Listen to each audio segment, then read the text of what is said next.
Hey, and welcome to the Headliner Podcast. My name's Nick, and I'm joined today by Oliver. We've got a really exciting show for you. We're going to talk about cool things that we're doing in the office and our brand new app.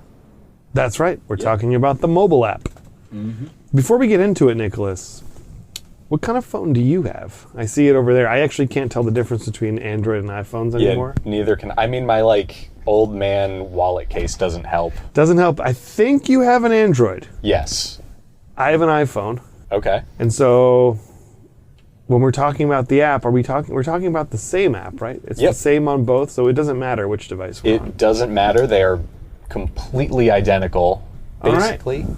We found out that a lot of our users, they were having a hard time, not even a hard time, they just wanted an easier way to get their completed videos and share it onto social media. Mostly Instagram. Yeah, mainly Instagram is a pain to share to if you don't have the media on your phone. Yeah. So went ahead, we made an app. With the app, you can access all of your exported videos as well as set up automation feeds. I mean, you can basically just take your completed videos, share them to Instagram, all from the comfort of this app. It's pretty simple. Yeah. It's pretty basic. It's just what it gets the job done. Yeah, exactly. So Nicholas, I thought it would be fun this week if you want to pull up that app and we can kind of do like a guided walkthrough meditation type thing. A guided meditation on how to use the app. Why not? So just, I'm going to open my app. Did you open it? Yep. Okay, I'm going to open it right. Okay. We're both. Are you in? Yes. Okay. I already logged in, so I'm already in. So tell me what you see when you first log in. So as soon as you log into the app, what you see over here is basically just a list of all your videos that have been exported. No, I know that. You're explaining it. Oh, okay. I'm literally saying, imagine we're not mic'd up right now. Okay. We're just chatting. I'm two just guys in a showing booth you at a my phone. WeWork, and I'm like, hey, what's on your phone, man? All right. The first thing I see on the app is a clip from episode 217 of Off Camera with Sam Jones. What's that? That's like my podcast of choice. It's a show where actors hang out and they just talk about acting and all that nerdy stuff. Is it nerdy? It's pretty nerdy. I thought about this the other day, actually. I was listening to, I think, I thought about this a few times, but, you think of actors as being so cool and tough. Yeah. But then, there's also this other narrative in the media of, the nerdy drama kids. Mm-hmm. That's true, yeah. But it's wait a minute, it's all the same people. You know what I mean? Yeah, it's literally just I'm on Kimmel, so I'm going to sound, really cool and interesting. Versus, an hour later, they're just on their phone, probably listening to some other actor talk about their life. I don't know. I think actors are just kind of geeky in general. Yeah, I say that as a former theater kid though. So I saw people geeking out about acting. Yeah, I mean, I was only involved in musical theater. Okay. In high school Yeah. I really like it, but it was I'm not a good singer, so that kind of limited me with my options. But yep, been there. That kind of specific niche is its own. It's like the cross section of music and acting. Yeah. So you can imagine it gets. Yeah, I mean, in my experience, all the people I ever did anything with, if you go to the movies with them, people just actively hate going to the movies with theater people. I think that's genuinely the rule, because especially with me, they'll be watching a movie, and when you're watching a movie, you're just watching it. Maybe you're talking to a buddy during it. But every theater person I've ever gone to the movies with is dissecting it live. You wouldn't be that surprised if one of them pulled out a pocket notebook and started jotting down things they noticed. And I'm like, okay, well, I'm just trying to watch Star Wars. Right. That's my brother. He has a PhD in ethnomusicology. So yeah. If you listen to the right type of music, he'll be like, do you hear the polyrhythms? And I'm like, It's a very me thing to say. Yeah. And I'm like, I guess so. I don't know. And he's like, oh, you're a doctorate in this. But yeah, I think there's a, enjoying versus how people enjoy. Yeah, yeah. If you're really into something, it becomes hard to enjoy it. No, exactly. One of my friends can't watch American Idol or any music show because if she tries to watch those shows, she's going to start rearranging in her head, what she's hearing. Oh, really? Yeah, she'll be like, oh, this should be a bit slower. This should be in a different key. And I'm like, no, stop. We're just trying to watch this. They're a little pitchy at the verse. The second verse, they were a little pitchy. Ooh, they didn't need to put some vibrato there. It's okay, well, please stop. Yeah. I don't know. It's all. Yeah, but anyhow, so you see a video from a film podcast. Yeah, exactly. And then if I want to And then what else watch do you see? You can play it. Yep, you can play it, you can share it. What happens if you click the share button? Well, on Android, because of just the way Android works, it downloads a copy of it to your phone. So that, first off, if you just want a copy of it, it's there forever until you delete it. So I guess not forever. And you also get lists. Do you have a cat? I don't. I'm actually allergic. Me too. Oh, fun. Someone with a cat was in here. Someone just left a cat in here for an hour. Oh my god. It's okay. We're in a very small booth in a WeWork. Yeah. Someone may have sat down here with a cat. We don't know. But okay, we're gonna make it. Yeah, we're gonna truck through it. So yeah, when you hit share, on Android at least, it opens a list of, first, your most used contacts in case you want to send it directly to them. Yep. Your various Google Drive folders that you use often, and then all of the social media apps on your phone. So Yep. from the app, I can share to YouTube, Instagram, Facebook Messenger, Twitter, LinkedIn, Reddit, everything. Yeah. I can even send it to Buffer if I want. Same on the iPhone. Yeah. Nice. So it's I don't know if the processing behind is different or not, but I think you click the button, it's downloading it first. Yeah, the only difference is that on Android, it actually downloads to your gallery, whereas on iPhone, it doesn't. Also, here, Apple has an AirDrop, so That's true. there's always this idea. Say you're on a subway in New York City and you want to promote your podcast or your video. You get on a subway train, you go to Times Square, you hit that AirDrop button, and bam, anyone is gonna get a little. That's some stealth marketing right there. Yeah. Yeah, that's pretty clever. Okay, so no, what were you gonna say? Sorry. Oh no, I was also gonna say I mean, you can share all your videos and stuff. There's another page though that shows just specifically your automated feed. So is that magic wand on top? Yep. So it's actually the center button on the top of the app. It'll show all the various feeds you have going. You'll be able to delete them if you want to. On top of that, I believe I was mistaken. I thought clicking on it opened your latest clip from it, but yeah, you'll be able to. No, that could be coming. Yeah, and on top of that, if you want to create a new feed, you could do it from your phone. You just hit the plus button on it. Oh, on the bottom right over here. Mm-hmm. Okay. You can look up any old podcast. I don't know, first podcast that comes to your mind. 30 for 30? Okay. 30 for 30. You hit search. It'll pull up the podcast. And then you can tell it, hey, I want to receive a 60-second clip every day. Mm-hmm. Or I just want a clip for the latest episode one time only. I want a full episode for it. Whatever video you're looking for. And then you can pick your template and start getting videos for it. So just like on the desktop. Yeah, it's the same as the desktop, just on mobile. Okay, yeah. I get it. I mean, it's pretty simple. I think you get it. I get it. It's in the App Store you just search for Headliner Video, I believe. Yep, Headliner Video. It'll come up on the App Store. You'll see that Headliner H in our, blue and purple gradient. Get that Headliner H. That Headliner H, So what do you think? Do you think people are going to use this?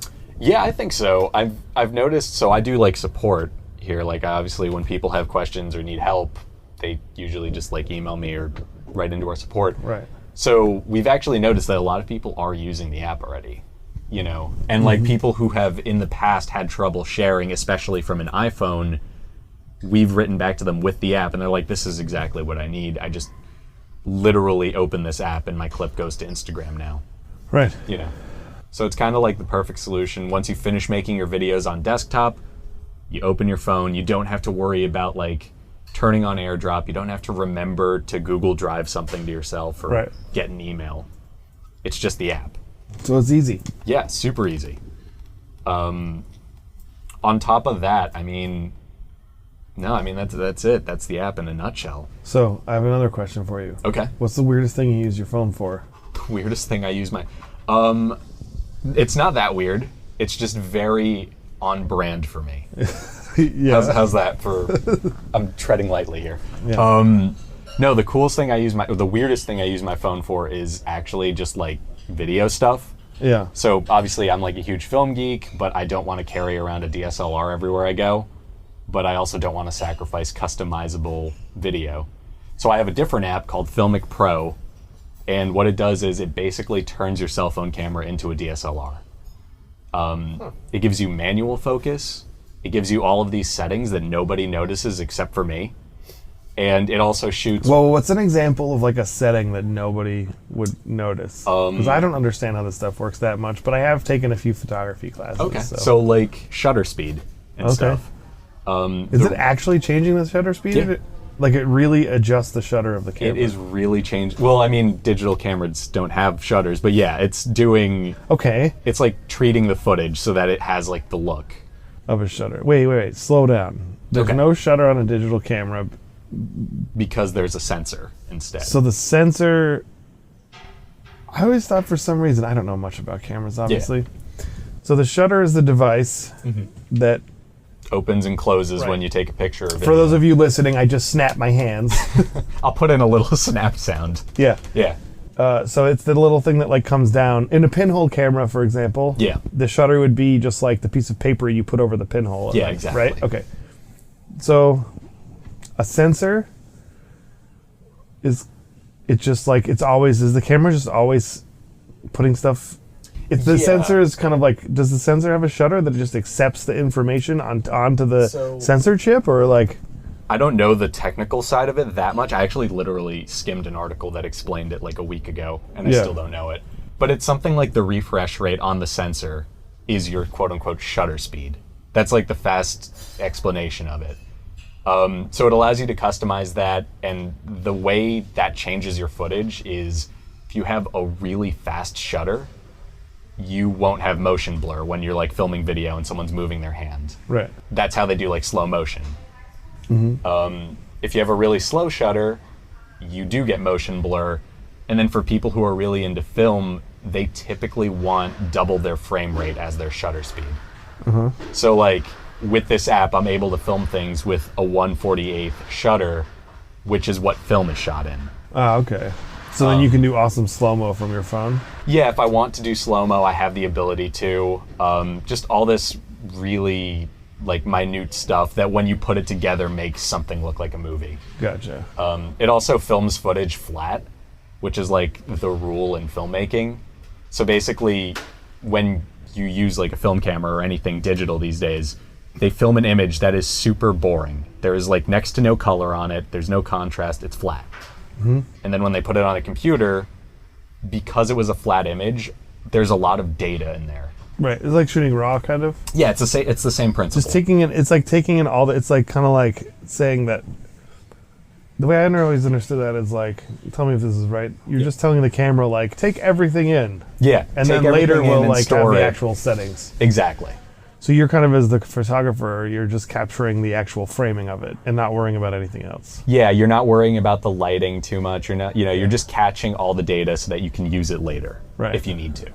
And yeah, I've been kind of just using my phone for the past, like, basically since Thanksgiving, because I got the app around then. It was on sale. And I got it. I've been playing with it, just like filming random stuff on the way to work and, opening up Final Cut and playing with it afterwards and all that stuff. So that's kind of what I've been doing. I'm also like kind of considering playing with Premiere Rush on my phone, which is like a mobile version of Adobe Premiere that you can then over the cloud send to just regular Premiere. So I'm like half considering playing with it just to see how that works. Right. Yeah, we're in this place too, I think, with the mobile app ourselves, where it's like, how much more creative stuff do we add to it? Yeah, exactly. It's like you have to be pretty dedicated to start. Like, I mean, you're talking about like making essentially like a film school grad over here. Yeah. Going in and getting a special app to fine tune everything, and that's like. We're having the same kind of discussions in some of the meetings now of like, okay, like how much of Headliner should be in the mobile app? Exactly. Like, where's the glass ceiling? Because after a while, in the case of like trying to edit a movie on your phone, right? Like, there's a point where that just becomes unnecessary. Right. And that's why, the first version of the app just has like share and automation. Because those things, like, you push a few buttons, make a few selections, and you have videos. Yeah, and that's like the direct thing that, needs to be taken care of on your phone at least. Yeah. I do think it's cool, like the idea of making videos on your phone. I just also think there's just a point where like you do need a computer. Right. For some certain things. Oh, yeah. For sure. Yeah. All right, what else? Is there anything else we should talk about this week? Well, I mean, you published a pretty cool Median article. Yeah. this week, didn't you? Yeah. We put an article out for we released this like prototype site called Headliner Flicks, and it's a mashup of the UI of Netflix, but all the videos on it are created on Headliner. So they're all the clips are selected through our automation tool. Mm-hmm. And then most of the clips were just automation videos. Some of them, Bailey made some really cool videos for some of the like featured ones. And yeah, you can just check it out at headlinerflix.com. Yeah. It's like I went really fast trying to get it all out. So now I just picked like whatever podcasts were there. So I have to go back and kind of add in some new podcasts. And then about 70 people have actually emailed in their podcasts to be added. So I have to start adding those in. Cool. I think it could become a pretty big thing. So definitely worth checking out. Yeah. It was really cool. I mean, I saw you working on the site, and then obviously when it came out, I just hopped on it, and it is like actually really cool. I really love the videos that Bailey made for it, especially. Yeah. Yeah. The Dolly Parton one's my favorite. Yeah, the Dolly Parton course. was great. Yeah. And that's basically what we've been up to. Is there anything else you think we should go over? Well, we have the holiday break coming up. That's true. We do have the holidays. So by the time this drops, it'll be holiday time. Yeah. And after that, it'll be 2020, a whole new decade. So much fun. The Roaring 20s. The Roaring 20s all over again. Yep. I'll be sure to like start 2020 on the right foot. I'll read The Great Gatsby. Yep. You know, that's an excellent that's way topical. to start. Great Gatsby, go to some speakeasies. Yeah, go to a speakeasy. And I think you're supposed to smoke cigarettes with those really long stem things and wear flowers in your hair. Yeah, that's true. Feathers, not feathers. Feathers. Feathers, yeah. I think the feather thing. Okay. Yeah. There's a lot of cigarettes to be smoked in this. So we'll have another Roaring 20s, except like hopefully this one won't end in the Great Depression.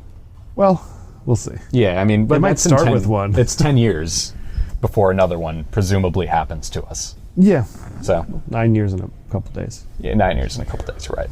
Yeah. So. But yeah, awesome. Well, until next time. Yep. Until next time. Hope you guys enjoyed the podcast, and yeah, bye.